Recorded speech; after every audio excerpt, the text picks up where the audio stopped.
É isso aí, galera do Vascão. Bora reagir a mais um vídeo aqui do SBT Sport Rio, trazendo as últimas notícias, as últimas informações, porque hoje tem Vasco pela Sul-Americana. É óbvio que o torcedor, na hora do jogo, vai torcer, mas eu acredito que o sentimento que eu tô agora é o sentimento da maioria do torcedor vascaíno de que vai ser quase impossível o Vasco se classificar. Futebol, tudo pode acontecer, né, galera? Pode ter um pênalti, um cruzamento, 2 cruzamentos na cabeça do Vegete, o Vasco faz 2-0, se retranca e traz o jogo para São Januário. Tudo pode acontecer. Olha o Chelsea.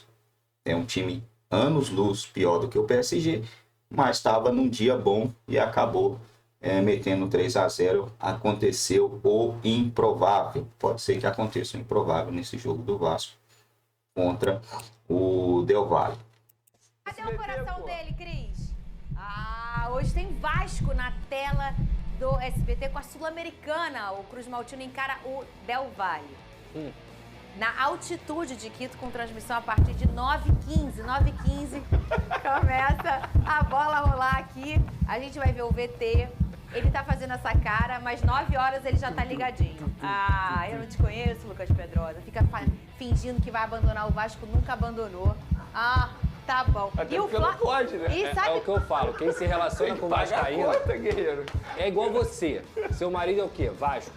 Se a gente não abandonou o Vasco, a gente não vai abandonar vocês. Eu tenho essa, eu me agarro nisso, Valvenê. Eu penso, gente, se esse homem... Eu fico vendo ele lá na sala com o Vasco. Se esse homem nunca abandonou o Vasco, ele nunca vai me abandonar. Nunca, nunca. Olha isso. E daqui a pouco, neste telão, Flávio Vinick, direto de Quito. Coisa linda. Muito bem. Hoje, 9h15, começa a nossa transmissão. Vamos para um VTzinho? É isso? E na volta, tem Flávio Vinick no telão, direto de Quito. E aí na sua casa, nítida, e boa tarde para você também. Você participa com a gente na hashtag SBT Sport Rio, tá aí na sua tela, @SBT Rio, assim você segue a gente lá no X, o antigo Twitter. Põe na tela Flávio Vinick, direto de Quito. Olha que chique. Flavinho no estádio. Boa tarde pra você, Flávio Vinick. Me conta tudo, eu quero saber tudo, Flávio Vinick. Conto sim, Fernanda. Boa tarde para você, pro Venê, pro Pedrosa. Boa tarde para todo mundo. A gente está aqui no palco da partida, né? 2 horas de fuso horário, a diferença é bom dia ainda aqui, 11 e pouca da manhã. Esse é o Estádio Olímpico Atahualpa, onde o Vasco vai encarar o Independente Del Valle. Começa hoje a disputa por uma vaga nas oitavas de final da Copa Sul-Americana. O Vasco aqui desde domingo veio direto de Brasília depois do clássico para a capital do Equador, está aqui em Quito, já treinando e se adaptando aos efeitos da altitude. Treinou aqui domingo, treinou aqui ontem, hoje vai para o jogo. São mais de 2.800 metros de altitude, Fernanda. Não é frescura, não é história, não é conversa, não. Eu estou sentindo aqui os efeitos da altitude. Começa a falar muito rápido, já fica ofegante, já falta um pouco ar. Quando a gente vem trazendo os equipamentos, né, subindo escada, já tem que dar aquela paradinha, dar uma respirada, porque o ar vai embora. E olha que eu não sou atleta profissional, mas sou um esportista, eu jogo meu futebolzinho, nunca tive problema de falta de fôlego, e aqui, só para caminhar e andar, a gente já sente, para passar uma ideia da dificuldade da partida de hoje, mais esse obstáculo, né? São vários obstáculos que o Vasco tem que superar, um deles é a altitude. O outro, o pessoal já sabe, o desfalque do Felipe Coutinho, sentiu um problema na panturrilha, não está aqui em Quito. 2 jogadores cotados, né, para substituí-lo, o argentino Garré e o Alex Teixeira. A gente imagina que o Fernando Diniz vai mandar a campo a mesma base do time titular que vinha jogando, que encarou o Botafogo na derrota em Brasília. Apenas essa mudança, sai o Coutinho, entrada do Alex Teixeira ou do Garré. Vamos dar aquele passeio pelo estádio? Vamos mostrar que a gente sempre gosta de falar do estádio, da história e mostrar onde os times brasileiros jogam, né? Aparentemente o campo em boas condições, tá? A gente só vai ter aquela ideia exata quando a bola rola, mas eu não estou vendo buracos, eu não estou vendo aquela areinha verde para disfarçar, tampar buraco, não estou vendo nada disso não. Aparentemente parece que o campo está legal. Esse aqui, o Estádio Olímpico Atahualpa, não é o estádio onde o Del Valle costuma jogar. Eles jogam sempre no estádio Banco de Guayaquil. apesar do nome, é aqui em Quito também, né? Esse estádio está reservado para a Copa América Feminina. Está rolando aqui no Equador a Copa América Feminina, inclusive o Vasco está no mesmo hotel hospedado que a seleção brasileira. Teve até um encontro bacana da Marta, da Angelina com o pessoal do Vasco, entrega de camisas, a Marta gritando casaca, tem esse registro legal lá no hotel aqui em Quito. Então o estádio Atahualpa, que não é onde geralmente joga o Del Valle, foi até um fato lamentado pelo técnico do time equatoriano, porque eles estão habituados com o campo, tem todo, né, um costume de jogar no seu estádio, e aqui vai ter uma certa diferença. Bom para o Vasco, que é a nossa torcida, claro, para o futebol brasileiro, futebol carioca. A capacidade do estádio, a gente está vendo, o André está mostrando aí os torcedores do Del Valle já colocando ali as faixas para o jogo, já preparando o estádio para empurrar o time. Esse estádio tem capacidade para 35.500 pessoas. Estádio inaugurado em 1951. Estádio antigo que a seleção do Equador disputa jogos aqui das eliminatórias, já tivemos jogos aqui de Copa América também. Então, é um estádio tradicional aqui de Quito.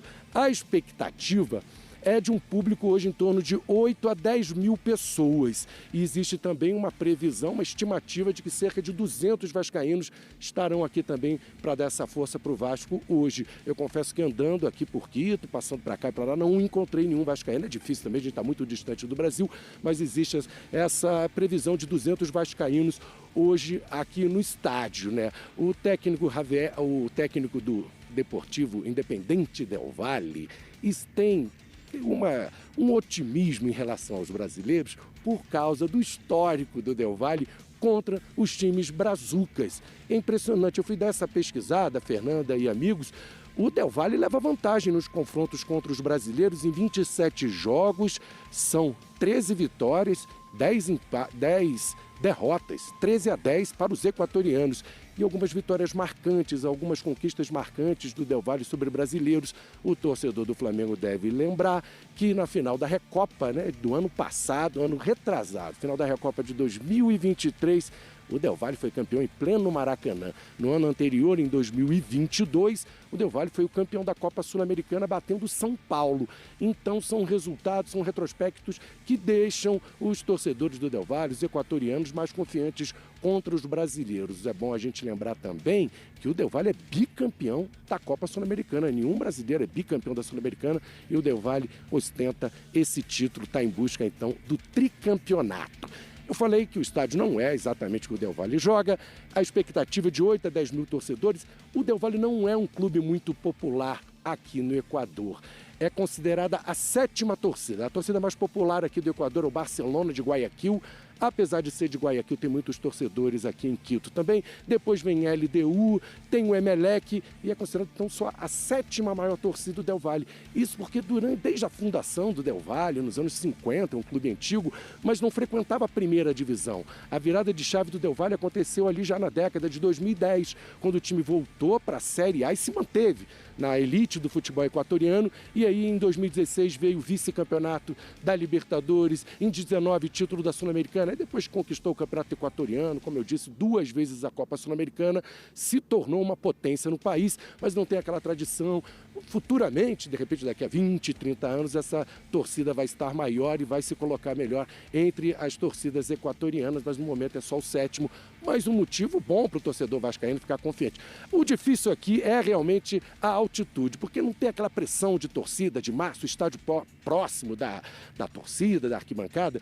A gente vê, né, o estádio olímpico, como a gente chama, tem essa pista de atletismo, tem essa distância então para a arquibancada. É aqui que o Vasco vai encarar o bom time do Del Valle. Não perde desde a eliminação na Libertadores há 2 meses, é o líder do campeonato equatoriano. De lá para cá, 9 jogos, não perdeu nenhum dentro do campeonato equatoriano, 5 vitórias e 4 empates. É isso. Vasco já está aqui, ambientado, teve 2 dias para treinamento, sentiu os efeitos da altitude, não tem o Coutinho, mas a base está praticamente mantida. E o Independente Del Valle está com a força máxima. É jogão, transmissão ao vivo do SBT, narração do Thiago Leifert, e eu vou estar aqui no campo passando as informações participando dessa transmissão tão bacana no SBT Jogo ao Vivo. É o Vascão representando o futebol brasileiro aqui em Quito, Fernanda. Estou aqui à disposição, Fernanda. Fica aí, Flavinho. Pelo visto aí, eu vi que tá um dia lindo, né? Um sol bem bonito por aí. Tem um solzinho entrando aí no seu rosto. Não vai embora, não. Fica aí que eu ainda vou te chamar mais vezes. E o Flávio traz um ponto interessante do treinador Javier Rabanal, que é o treinador do Independente Del Valle, nesse ponto de esse retrospecto, né, com o Independente Del Valle e os times brasileiros. Eu acho que por ter o nome de um suco muito famoso aqui no Brasil, sim, a gente acaba não esquecendo. Eu, enquanto trabalhando nesse programa aqui, que vamos aí de 13 anos de TV aberta, quantas vezes que não fiz brincadeira, traz o suco, não sei o quê. A gente tem um retrospecto realmente com o Independente Del Valle que não é tão bom assim. Ou então a gente só guarda a hora que a gente brinca com suco, Venê.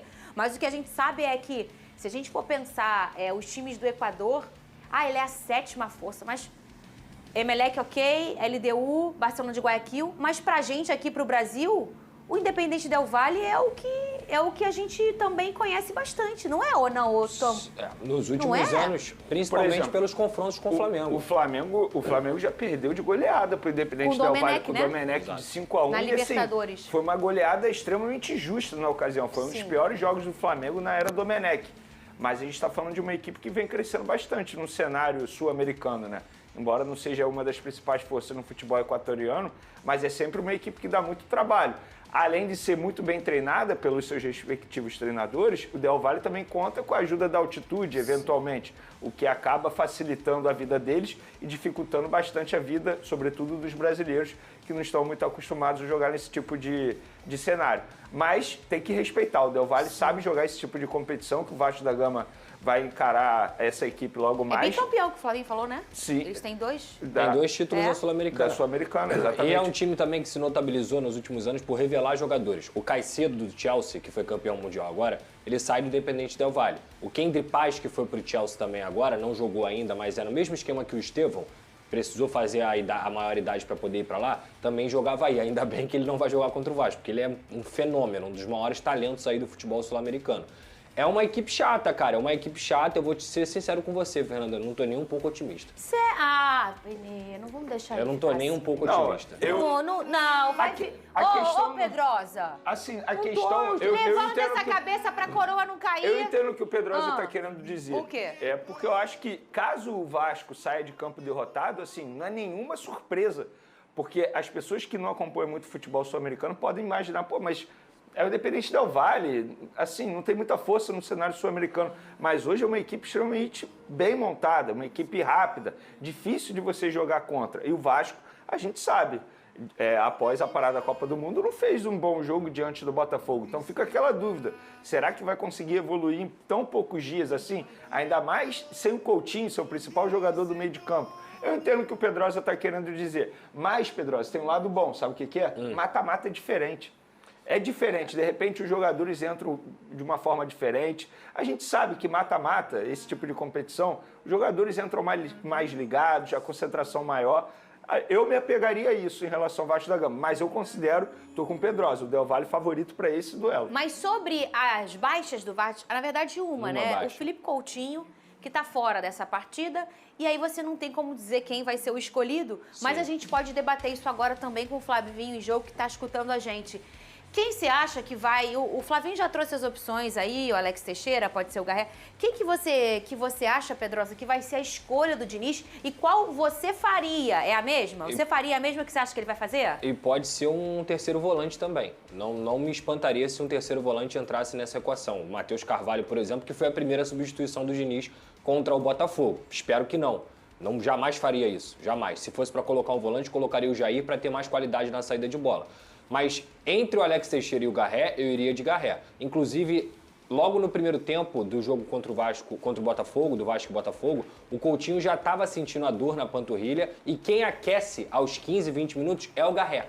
Então, teoricamente, o Garré é o substituto natural. Mas quem entra no segundo tempo na vaga do Garré é o Coutinho, é o Alex Teixeira. Por quê? O que ele faz? Ele coloca o Nuno centralizado e abre o Alex Teixeira na ponta esquerda. Pode ser que ele opte por essa decisão. Não é algo fechado, digamos assim. Mas eu, para esse jogo, vou ser sincero, como eu falei aqui, não estou otimista. O Independente Del Valle é o líder do campeonato equatoriano, é uma equipe que só não se classificou na fase de grupos da Libertadores por conta de saldo de gols. O grupo era do River Plate, Universitário do Peru, Barcelona e Independente Del Valle. Todo mundo ficou com 6. Apenas o saldo de gols, porque o Independente Del Valle perdeu de 6-2 para o River Plate no Monumental. Então isso fez com que a equipe não conseguisse ficar classificada. Então uma equipe forte, que vai jogar em casa, tem altitude, e vale lembrar, quando o Vasco jogou na altitude, sofreu. Lembra daquele empate do Melgar? Sofreu, sim. A verdade é essa. Então assim, cara, a falta do Coutinho, que é um cara que infelizmente voltou e já teve, não é lesão, mas teve uma dor que o fez preservar. O que eu me apego para essa partida de passar de fase, e se passar pega o Mushuki Runa, que é do grupo do Cruzeiro, foi do grupo do Cruzeiro, é São Januário. Porque o Vasco hoje, para mim, a missão é não perder. Não perde, traz o jogo para São Januário e consegue a classificação. É isso aí, galera do Vascão. Não pode perder, né, galera? Se o Vasco perder, aí a situação já fica quase impossível ser revertida aqui em São Januário. 1-0 já seria uma derrota goleada. Apesar de que, sinceramente, sendo sincero, você viu o repórter falando aí que para ele lá tá difícil respirar? Pois é, a minha visão é de que o Vasco vai tomar um sapeque iaiá, né? Mas o futebol tem essas coisas. O futebol pode me enganar, né? Mas, ao meu ver, na minha opinião, o Vasco vai tomar um sapeque iaiá, cara. Aí ele deu o Quito. Não, como é que é o nome do time aí, cara? Del Valle. O Del Valle, ele tem essas duas copas aí, sul-americanas, tem essas outras coisas, etc. É por causa da altitude, mano, né? Os caras têm uma arma poderosa que é a altitude. Se não fosse a altitude, é um time bem meia boca mesmo. Mas a altitude acaba tirando o nível, né? Desnivelando o futebol. Não sei quando eles vêm jogar aqui no Brasil. Sofrer, eles não vão sofrer, né? Não vão sofrer, porque eles vão jogar num lugar onde eles vão até ter mais fôlego, né? Então eles vão estar sempre na vantagem, na minha opinião, na minha visão, né? Eles vão estar sempre com a vantagem. Vamos supor que eles montem aí um time igual o time do Flamengo, cara, eles ganham Libertadores durante 10, 15 anos seguidos, mano. Entendeu? Porque não vai ter como alguém bater de frente com os caras. Não vai. Se eles montar um time bom, não vai, mano. Na hora que vai chegar lá, eles vão sapecar todo mundo. Eles vão meter 5, 4. Aí na hora que vem aqui, toma um 2-0, 1-0 e tá classificado. A sorte ainda é que eles têm um time bem ruim, né? Time ruinzinho. Mas se esse Del Valle, esses times que tem essa altitude aí, se eles montarem times bons, não tem ninguém para pegar os caras. Não adianta. Porque você chega num lugar onde você não consegue correr, onde você vai puxar o ar não vem, os caras vão te atropelar. Então isso aí para mim é uma deslealdade, né? Eu acho que a Conmebol devia modificar esse negócio aí. O ruim é que o estádio já tá lá, já tá construído lá, né? Devia ficar só para jogo para eles mesmo, né? Acho que devia ter uma mudança nisso daí, eu acredito que devia, porque eles vêm para cá e não tem dificuldade alguma. Aí nós vamos para lá e encontra dificuldade. Tá errado, né? Eles tinham que ter a mesma dificuldade que os jogadores aqui vão encontrar lá. Mas é o futebol e sem essa altitude aí também eles não vão ganhar, não ganhariam nada também. Não teria como ganhar, porque eles se classificam, avançam para as próximas fases. Muito devido à altitude.